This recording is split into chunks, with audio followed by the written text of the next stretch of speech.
Dressed in worn, slightly faded clothes and carrying an old leather bag, Mr. Adrian stepped through the grand glass doors of the luxury hotel. Crystal chandeliers sparkled above him, marble floors reflected golden lights, and the air smelled faintly of expensive perfume. This hotel was known across the city as a symbol of status and wealth. Few people knew that the man who now stood quietly near the entrance was its real owner, a self-made millionaire who had built the empire from nothing. Mr. Adrian moved slowly toward the front desk, observing everything with careful eyes. The receptionist glanced up briefly, then looked away almost immediately. Her smile faded the moment she noticed his appearance. She adjusted her posture, leaned back, and pretended to be busy with her computer. When Adrian politely asked for information about available rooms, her response was short and uninterested. She told him the hotel was fully booked, even though several keys hung behind the desk. As he waited, other staff members noticed him. A security guard whispered something to a colleague. A well-dressed guest walked past and stared at Adrian with clear discomfort. The front desk clerk sighed loudly, rolled her eyes, and suggested he try a cheaper hotel down the street. Her tone was sharp, as if his presence itself was an inconvenience. Adrian calmly asked if he could sit for a moment, explaining that he had been traveling all day. The receptionist frowned and gestured toward the door instead. "This is a high-end hotel," she said quietly but firmly. "We don't allow loitering." Her words were polite on the surface, but the message was clear: he did not belong there. Around him, no one spoke up. Other employees avoided eye contact. Some pretended not to see him at all. The hotel lobby, once filled with warmth and luxury, suddenly felt cold and unwelcoming. Adrian felt the weight of judgment press down on him, not because of who he was, but because of how he looked. Without raising his voice or showing anger, Adrian nodded politely. He thanked the receptionist for her time and turned toward the exit. As he walked away, his heart felt heavy, not with embarrassment, but with disappointment. This hotel carried his name and vision, yet its staff had failed the very values he believed in. No one suspected that the man being quietly pushed out was the one who had built the hotel from the ground up.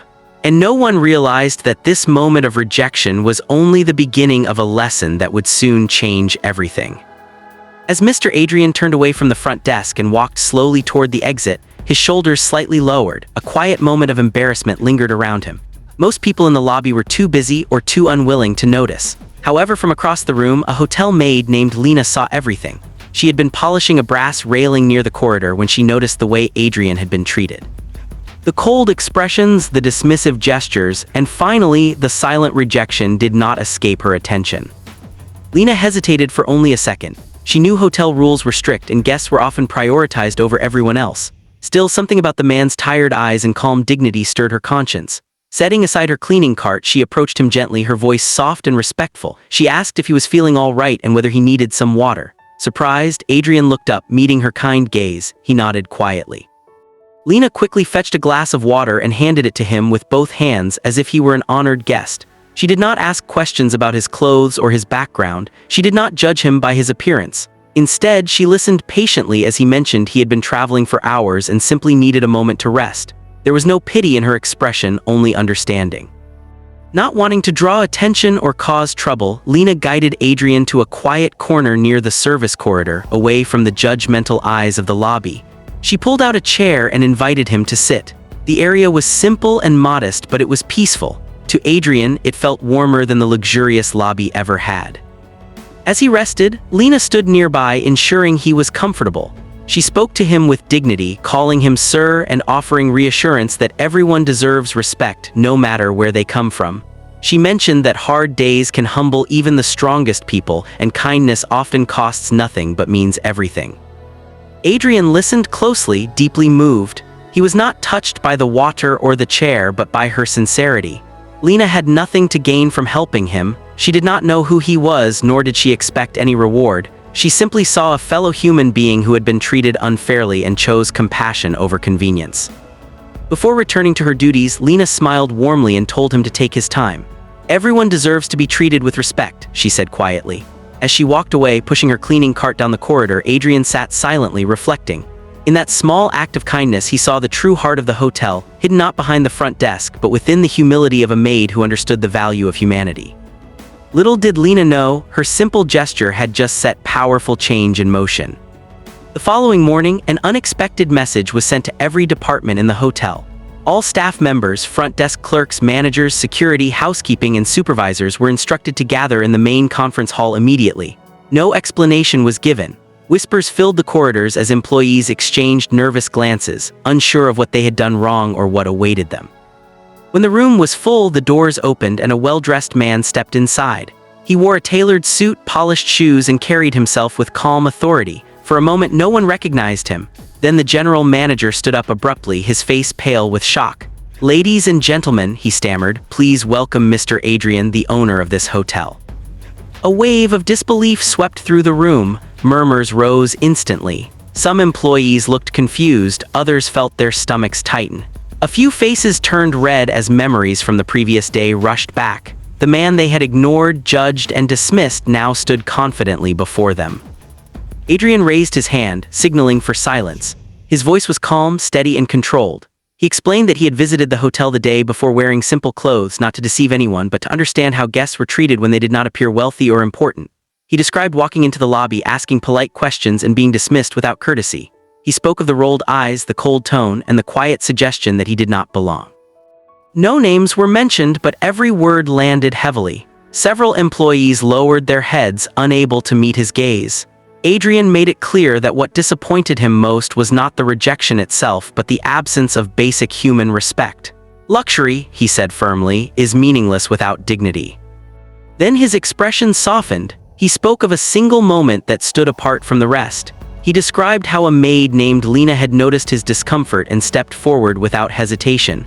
She had offered him water, listened with patience, and guided him to a quiet place to rest. She had treated him not as a problem, but as a person. The room fell completely silent. Lena, standing near the back, froze in place. Her heart raced as all eyes slowly turned toward her. Adrian looked at her with genuine appreciation and nodded respectfully. "She did not know who I was," he said, "and that is exactly why her kindness mattered." Shock gave way to reflection.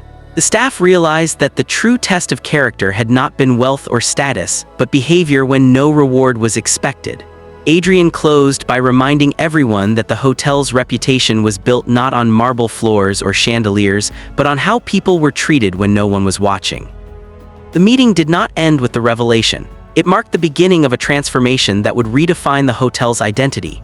Adrian stood before the silent room and made it clear that words alone were not enough.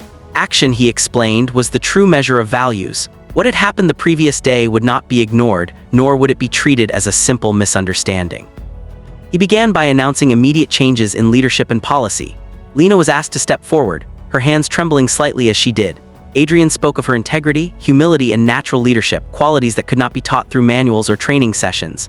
In front of everyone, he promoted her to a supervisory role within guest relations and housekeeping, giving her a voice in shaping how the hotel treated every person who walked through its doors. The room erupted into applause, some sincere, others filled with quiet regret. Next came accountability. Adrian addressed the staff with firmness and clarity. Employees who had shown repeated patterns of disrespect, arrogance, or discrimination were dismissed from their roles. It was not done in anger, but with resolve. "A business can recover from financial loss," Adrian said, "but not from the loss of its values." Others were given a second chance through mandatory retraining focused on empathy, communication, and ethical service standards. New policies were introduced immediately. Every employee, regardless of rank, would be evaluated not only on performance, but on how they treated others, especially those who appeared vulnerable or unimportant. Respect became a non-negotiable standard. Suggestion systems were opened, allowing junior staff to report mistreatment without fear. For the first time, kindness was written into company policy. Lena took her new role seriously. She led by example, greeting staff and guests alike with warmth and fairness. Her presence changed the atmosphere. Employees who once worked mechanically began to take pride in genuine service. Smiles became real, conversations became kinder. The lobby, once cold beneath its luxury, grew welcoming. Word of the change spread quickly. Guests noticed the difference and shared their experiences. Reviews praised not just the elegance of the hotel, but the humanity of its staff. The hotel became known as a place where everyone, rich or poor, was treated with dignity. Adrian often observed quietly from a distance, satisfied but vigilant. He knew that true success was not measured in profit margins alone, but in the culture left behind. The hotel still stood as a symbol of luxury, but now it represented something far greater. In the end, the transformation proved a simple truth: wealth can impress the eye, but kindness earns the heart. And it is kindness, not appearance, that reveals who we truly are.